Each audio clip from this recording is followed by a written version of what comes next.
Well, welcome back to Sunday Live right here on SABC 1, and our question for tonight is, do you think our liberation heritage story has chosen to ignore some people who were instrumental in shaping our nation?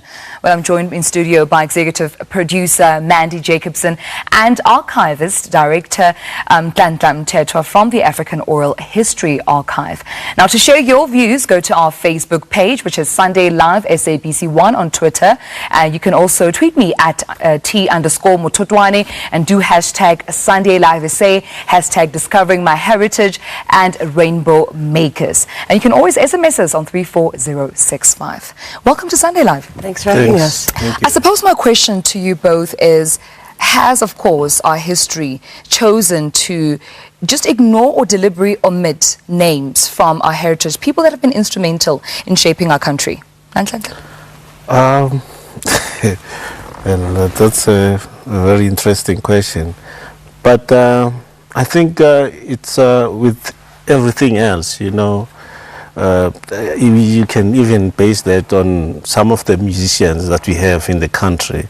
I mean, I've been working on historical documentaries for many years, and the things that we discover and the people we've never heard of, you know, but they've contributed so much. Yeah. I think we tend to go for popular or populist people.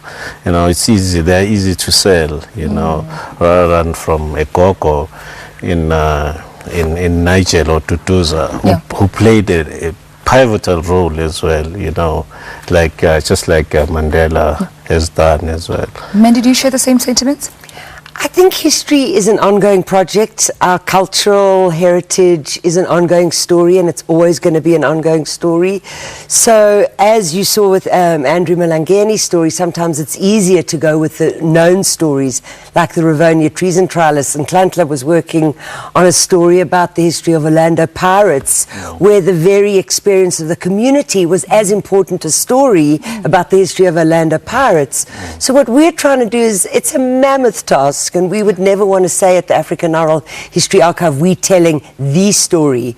What we're at the privilege to do is we've collected and collecting over 150 testimonies from the very players, so the people that lived the history, their stories need to be recorded.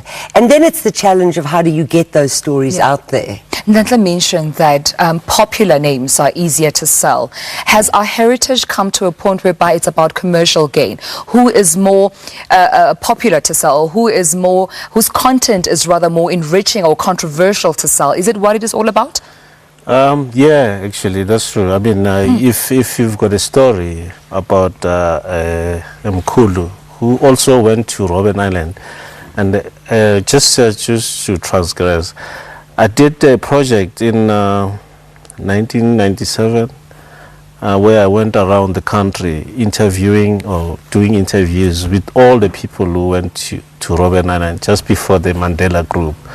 You know, people I've never heard of, you know.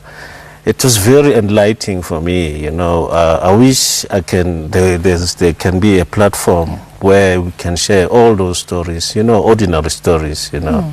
But the reason for that is if you take a story of that Mkhulu from the Eastern Cape, and you try and go and get funding for a story to be told, the first question, who's he?